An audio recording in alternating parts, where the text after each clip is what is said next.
The Asia-Pacific region woke up to breaking developments that immediately sent shockwaves across global politics. China announced the start of what it described as a military operation around Taiwan, accompanied by restrictions on air and maritime access. While Beijing avoided the word war, the scope and scale of the measures triggered international alarm. According to official statements, large areas of airspace and sea lanes around Taiwan were declared restricted zones. Commercial airlines diverted flights, shipping companies halted transit, and insurance costs for vessels in the region surged within hours.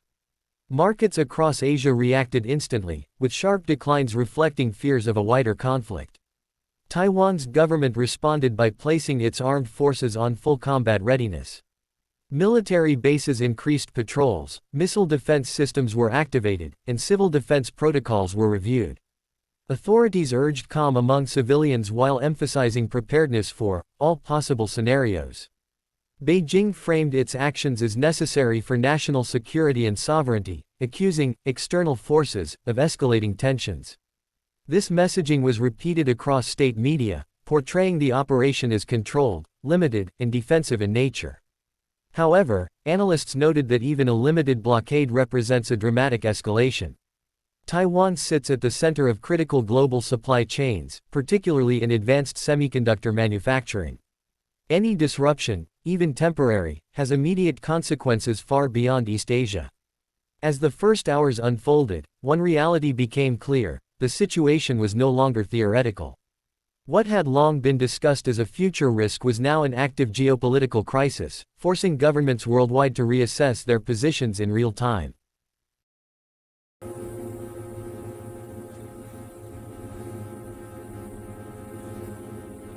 For Taiwan, the announcement marked the most serious security challenge in decades.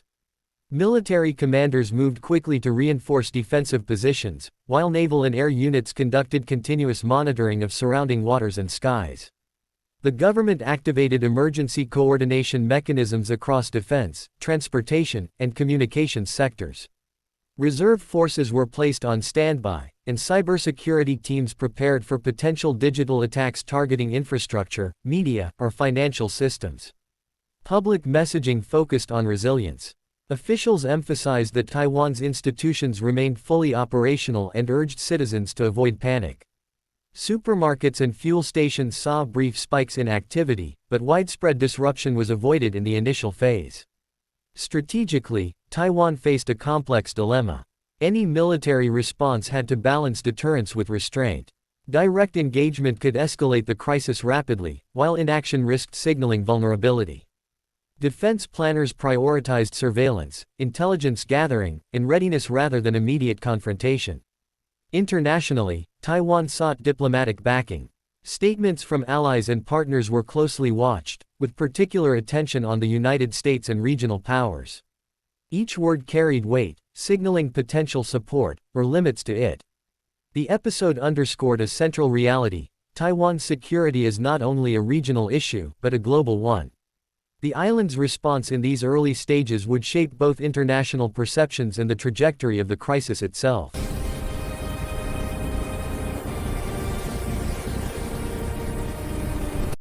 Japan emerged as one of the first countries to take visible action. Citing regional stability and national security concerns, Tokyo initiated emergency deployments of its self-defense forces, particularly in the southern islands near key sea lanes. Air patrols were increased, naval units repositioned, and coordination with allies intensified. While Japanese officials emphasized that the moves were defensive, the message was unmistakable: Japan was preparing for spillover risks. The Japanese government faced domestic pressure as well. Any conflict near Taiwan directly affects Japan's economy, energy supplies, and trade routes. Political leaders stressed the importance of deterrence while avoiding actions that could be interpreted as provocation. Historically, Japan has walked a careful line in regional conflicts. This situation tested that balance. Enhanced intelligence sharing, logistical preparations, and civil defense readiness suggested Tokyo was planning for a prolonged crisis rather than a short-lived incident. Japan's response also sent a signal to other regional actors. Southeast Asian nations, Australia, and South Korea closely monitored Tokyo's moves, understanding that Japan's posture could influence broader coalition dynamics. This episode highlighted how a crisis centered on Taiwan rapidly expands beyond one location, pulling neighboring states into difficult strategic calculations. As geopolitical tensions rose, financial markets reacted with speed and volatility. Asian stock indices fell sharply, followed by declines in European and U.S. markets. Investors moved toward traditional safe haven assets such as gold and government bonds. Shipping and logistics companies issued warnings about potential delays. Taiwan's role in global semiconductor production raised particular concern, with technology firms bracing for supply disruptions. Even the hint of instability sent ripple effects through electronics, automotive, and defense industries. Energy markets were not immune. Key maritime routes in the region are essential for oil and gas shipments, and fears of prolonged disruption pushed prices higher. Insurance premiums for commercial shipping surged almost overnight. Governments and central banks monitored the situation closely. While no immediate interventions were announced, policymakers signaled readiness to act if economic instability deepened. This episode demonstrates how modern conflicts extend far beyond battlefields. In an interconnected global economy, the mere threat of military escalation can trigger consequences felt by consumers and businesses worldwide. With tensions mounting, the UN Security Council convened an emergency session. Diplomats from major powers delivered sharply contrasting statements, revealing deep divisions within the international system. Calls for de-escalation, restraint, and dialogue dominated the discussion, but consensus proved elusive. Some members emphasized sovereignty and non-interference, while others highlighted the risks to global peace and security. Behind closed doors, intense diplomatic efforts unfolded. Back-channel communications aimed to prevent miscalculations and establish crisis management mechanisms. Even rival states shared a common fear: an uncontrollable escalation.